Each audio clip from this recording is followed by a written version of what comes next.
दिल्ली में प्रचार के आखिरी दिन बीजेपी और आम आदमी पार्टी के बीच जुबानी जंग हुई तेज। शाह बोले, आपके छोटे बड़े मियां ने दिल्ली को ठगा।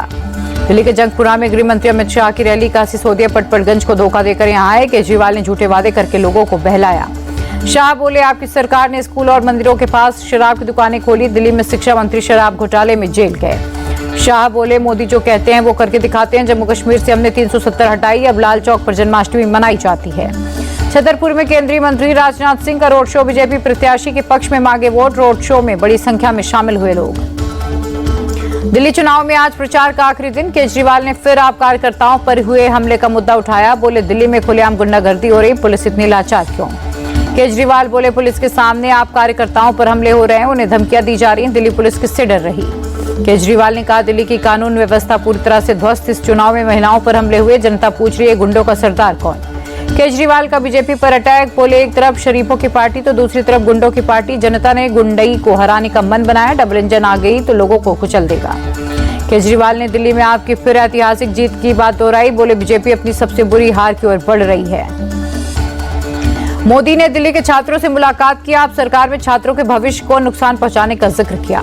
छात्रों से बातचीत में पीएम बोले, सुना है आप सरकार 9वीं कक्षा के बाद बच्चों को आगे नहीं जाने देती। जिनके पास पास होने की गारंटी है उन्हें ही आगे जाने दिया जा रहा, ताकि उनका रिजल्ट और छवि खराब ना हो। केजरीवाल को लेकर बोले गिरिराज सिंह, दिल्ली में केजरीवाल से बड़ा कोई गुंडा नहीं। अफवाह फैलाकर उन्होंने गरीबों के साथ गुंडागर्दी की। गिरिराज सिंह बोले, केजरीवाल ने गरीबों को धोखा दिया। 10 साल से वे दिल्ली में गुंडागर्दी कर रहे। नई दिल्ली से बीजेपी प्रत्याशी प्रवेश वर्मा ने तालकटोरा स्टेडियम का नाम बदलने का ऐलान किया। बोले, 8 फरवरी के बाद तालकटोरा स्टेडियम भगवान महर्षि वाल्मीकि के नाम पर होगा। प्रवेश वर्मा बोले, ये चुनाव दिल्ली को बचाने वाला है। 10 साल में केजरीवाल ने कुछ नहीं किया। बीजेपी सबका साथ सबका विकास के तहत काम करती है। दिल्ली में कैलाश गहलोत के समर्थन में संबित पात्रा ने मांगा वोट। विजवासन विधानसभा में किया चुनाव प्रचार।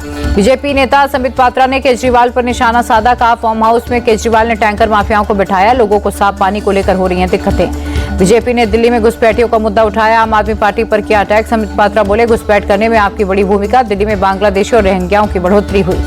पात्रा बोले, दिल्ली में घुसपैठ का काफी गहरा असर। दिल्ली की डेमोग्राफी में बड़ा बदलाव। घुसपैठियों के फर्जी वोटर कार्ड बनाए जा रहे। दिल्ली चुनाव पर बोले केंद्रीय मंत्री पीयूष गोयल, जनता डबल इंजन की सरकार लाने के लिए उत्सुक। बीजेपी की जीत निश्चित है। दिल्ली में पूर्वी शालीमार बाग में मनोज तिवारी का रोड शो। बड़ी संख्या में शामिल हुए लोग। दिल्ली के वजीरपुर में बीजेपी सांसद मनोज तिवारी ने चुनाव प्रचार किया। बोले, 5 फरवरी को आपदा जाएगी, बीजेपी आएगी। उत्तराखंड सीएम धामी ने दिल्ली के करोल बाग में बीजेपी प्रत्याशी के पक्ष में रोड शो किया। बड़ी संख्या में शामिल हुए लोग।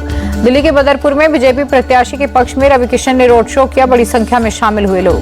दिल्ली चुनाव पर बोले बीजेपी नेता संजय जायसवाल, दिल्ली की जनता ने बीजेपी को जिताने का संकल्प लिया। हमारी ऐतिहासिक जीत होगी। देश और दिल्ली को मोदी की गारंटी पर भरोसा।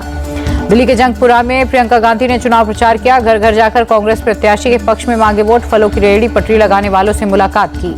आप और बीजेपी को लेकर बोले नई दिल्ली से कांग्रेस प्रत्याशी संदीप दीक्षित, दिल्ली की जनता आप और बीजेपी से परेशान। लोग कांग्रेस के कार्यकाल को याद कर रहे। दिल्ली के आदर्श नगर में पंजाब सीएम भगवंत मान का रोड शो। आपके समर्थन में जनता से मांगे वोट। दिल्ली चुनाव पर संजय राउत बोले, दिल्ली की केजरीवाल की सरकार वापस आएगी। उन्होंने जनता के लिए अच्छा काम किया। दिल्ली चुनाव पर बोले आंध्र सीएम चंद्रबाबू नायडू, मौसम और राजनीतिक प्रदूषण से दिल्ली के लोग चिंतित, दोनों ही खतरनाक। आप सरकार का मॉडल फेल। राहुल गांधी ने एक बार फिर लोकसभा में चीन का मुद्दा उठाया। बोले, चीन पर सेना और पीएम का बयान अलग अलग। चीन हमारी सीमा में घुसा। राहुल गांधी के बयान पर संसदीय कार्य मंत्री किरेन रिजिजू ने किया पलटवार। कहा, विदेश नीति पर अनर्गल बातें ना करें। गंभीर मुद्दों पर बिना सोचे समझे राहुल बयान ना दें। लोकसभा में राष्ट्रपति के अभिभाषण पर चर्चा। राहुल गांधी ने केंद्र पर निशाना साधा। बोले, सरकार बदलाव को लेकर सजग नहीं है। राहुल गांधी के भाषण पर कांग्रेस सांसद प्रियंका गांधी का बयान। का एक नेता का भाषण ऐसा होना चाहिए जिसमें देश के लिए विजन को बताया जाए। राहुल गांधी के भाषण पर केंद्रीय मंत्री सुकांत मजूमदार बोले, वे अपनी पुरानी बातों को दोहरा रहे। अगर आपको आरोप लगाना है तो आप सबूत भी दीजिए। सुकांत मजूमदार का तंज। कहा, राहुल गांधी को लगता है लोग उनकी जिम बॉडी को देखेंगे, वोट करेंगे, लेकिन ऐसा नहीं होता। बीजेपी सांसद नरहरी अमीन का अटैक। बोले, राहुल गांधी को कुछ मालूम नहीं। पीएम मोदी ने 11 साल में जो काम किए वो कांग्रेस की सरकार ने 50 साल में नहीं किए। लोकसभा की कार्रवाई शुरू होते ही विपक्ष का हंगामा। महाकुंभ हादसे पर विपक्षी सांसदों ने काटा जमकर बवाल। विपक्षी सांसद नारेबाजी करते हुए स्पीकर के सामने पहुंचे। महाकुंभ हादसे पर चर्चा की मांग। कहा, मृतकों की लिस्ट जारी करे सरकार। महाकुंभ हादसे को लेकर राज्यसभा में विपक्ष का जोरदार हंगामा। सांसदों ने सदन से वॉकआउट किया। विपक्ष के हंगामे पर संसदीय कार्य मंत्री किरेन रिजिजू बोले, सदन को डिस्टर्ब करना ठीक नहीं, राष्ट्रपति के अभिभाषण पर चर्चा करे विपक्ष। राहुल गांधी बोले, राष्ट्रपति के अभिभाषण में कुछ भी नया नहीं, पिछली बार भी ऐसा ही भाषण दिया था, उनका भाषण सही दिशा में नहीं था। लोकसभा हंगामे पर कांग्रेस सांसद गौरव गोगोई बोले, सरकार महाकुंभ हादसे पर चर्चा को तैयार नहीं है, ऐसी सनातन विरोधी राजनीति को हिंदुस्तान नहीं सहेगा। राष्ट्रपति के अभिभाषण पर धन्यवाद प्रस्ताव और बजट पर 12-12 घंटे चर्चा होगी। राज्यसभा में धन्यवाद प्रस्ताव, बजट पर 15-15 घंटे का समय हुआ अलॉट। महाकुंभ भगदड़ हादसे पर सुप्रीम कोर्ट ने जनहित याचिका पर सुनवाई से इंकार किया। याचिकाकर्ता को इलाहाबाद हाईकोर्ट जाने के लिए कहा गया। बसंत पंचमी पर प्रयाग महाकुंभ में करोड़ों श्रद्धालुओं का जनसैलाब। सुबह सुबह संगम में लाखों भक्तों ने स्नान किया। महाकुंभ में 2 करोड़ से ज्यादा श्रद्धालुओं ने पवित्र डुबकी लगाई। करीब 35 करोड़ लोग अभी तक कर चुके हैं स्नान। प्रयाग महाकुंभ का आज तीसरा अमृत स्नान। नागा साधुओं ने संगम में लगाई डुबकी। चारों ओर हर हर महादेव की गूंज। निर्मोही अखाड़े ने संगम तक निकाला जुलूस। हाथों में तलवार, गदा, डमरू, शंख लेकर शिव भक्ति में डूबे दिखे। रंजनी आनंद और पंचाग्नि अखाड़े ने भी स्नान किया। जूना और आवान अखाड़े का भी स्नान संपन्न। बसंत पंचमी के मौके पर अमृत स्नान के लिए हजारों साधु संत संगम पहुंचे। लगाई आस्था की डुबकी। ड्रोन तस्वीरें आई सामने। किन्नर अखाड़े के आचार्य लक्ष्मी नारायण त्रिपाठी ने अमृत स्नान किया। बोली, हम बहुत खुश हैं, पूरा किन्नर अखाड़ा एक था, एक है, एक रहेगा।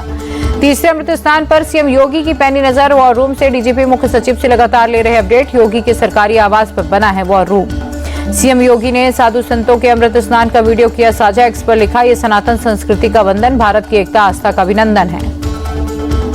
अमृत स्नान को लेकर महाकुंभ डीआईजी वैभव कृष्ण बोले, भीड़ पर आज नियंत्रण काफी अच्छा। अखाड़ों के स्नान का सफलतापूर्वक आयोजन।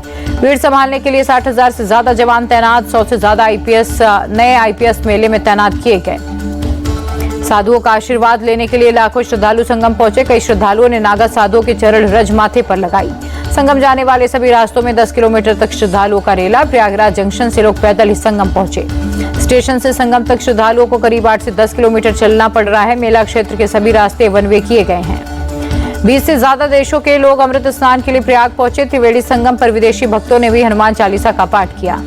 सोशल मीडिया पर वायरल वीडियो का कुंभ मेला पुलिस ने लिया संज्ञान। नेपाल की घटना से संबंधित बताया वीडियो। अफवाह फैलाने वाले पर होगी एफआईआर। भूटान के आर्मी चीफ भारत दौरे पर दिल्ली में नेशनल वॉर मेमोरियल पहुंचे। शहीद सैनिकों को श्रद्धांजलि दी।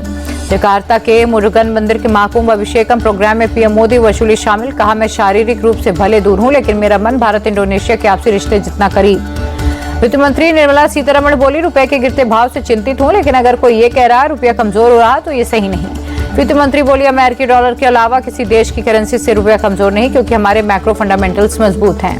कर्नाटक के उडुपी में लक्ष्मी नाम की महिला नक्सली ने पुलिस के सामने सरेंडर किया। 20 साल से नक्सली गतिविधियों में शामिल थी। मिनिस्ट्री में शामिल होने वाली पहली महिला नक्सली बनी लक्ष्मी। कहा, मेरी मांग है गांव में सड़क, बिजली, पानी जैसी बुनियादी सुविधाएं मिलनी चाहिए। शकील अहमद खान के बेटे ने की खुदकुशी। बिहार कांग्रेस विधायक दल के नेता हैं शकील अहमद खान। अयोध्या में दलित युवती की हत्या मामले में पुलिस की जांच तेज। 3 आरोपियों को पुलिस ने अरेस्ट किया। लखनऊ के गोमती नगर में एक्टर आलोकनाथ श्रीस्तरपड़े समेत 7 लोगों पर केस दर्ज। 45 निवेशकों से 9 करोड़ रुपए की ठगी का आरोप है। नोएडा में पुलिस और बदमाशों के बीच मुठभेड़। जवाबी कार्रवाई में एक बदमाश घायल बदमाश को अस्पताल में किया गया भर्ती। पुलिस ने बदमाश के पास से तमंचा बरामद। कोलकाता में सरस्वती पूजा के मौके पर बांस, जूट, थर्माकोल और कागज से बनाई गई मां सरस्वती की मूर्ति करीब 111 फीट ऊंची है प्रतिमा। मां सरस्वती की मूर्ति देखने के लिए उमड़ी लोगों की भीड़। शानदार सजावट की गई। बसंत पंचमी के मौके पर अयोध्या में श्रद्धालुओं की भारी भीड़। सरयू घाट पर स्नान के बाद लोगों ने की पूजा। बसंत पंचमी पर उज्जैन के महाकाल मंदिर में हुई विशेष भस्म आरती। बड़ी संख्या में शामिल हुए श्रद्धालु। बसंत पंचमी के मौके पर वाराणसी में उमड़ा भक्तों का जनसैलाब। श्रद्धालुओं ने गंगा नदी में लगाई डुबकी। हरिद्वार में भी बसंत पंचमी के मौके पर भक्तों का तांता। हर की पौड़ी पर हजारों श्रद्धालुओं ने गंगा में डुबकी लगाई। इंग्लैंड के खिलाफ पहले वनडे से पहले टीम इंडिया नागपुर पहुंचे। एयरपोर्ट पर विराट, रोहित आए नजर। भारत 6 फरवरी से इंग्लैंड के खिलाफ 3 मैचों की वनडे सीरीज खेलेगा। वनडे सीरीज में जसप्रीत बुमराह की जगह हर्षित राणा को मिली जगह। अभिषेक शर्मा के रिकॉर्ड शतक के 5वें और आखिरी टी20 मुकाबले में भारत ने इंग्लैंड को 150 रन से हराया। अभिषेक शर्मा ने बल्ले से तूफानी पारी खेलने के बाद बॉल से किया कमाल। 1 ओवर में 3 रन देकर 2 विकेट भी झटके। भारत ने 9 विकेट के नुकसान पर 247 रन बनाए। इंग्लैंड की पूरी पारी 97 रन पर ढेर। अभिषेक शर्मा ने भारत के लिए दूसरा सबसे तेज टी20 शतक लगाया। 54 गेंदों पर 7 चौकों और 13 छक्कों की मदद से 135 रन स्कोर किए। अभिषेक शर्मा भारत की ओर से एक टी20 पारी में सर्वाधिक छक्के लगाने वाले पहले बल्लेबाज बने। मुंबई टी20 मुकाबले में बेहतरीन प्रदर्शन के लिए Abhishek Sharma player of the match बने। Varun Chakravarthy player of the series चुने गए। भारत का भी शेयर बाजार गिरावट के साथ बंद। सेंसेक्स करीब 319, निफ्टी 121 अंक लुढ़का। 55 पैसे की गिरावट के साथ रुपया ऑल टाइम लो पर बंद। एक अमेरिकी डॉलर की कीमत 87 रुपये 17 पैसे रही।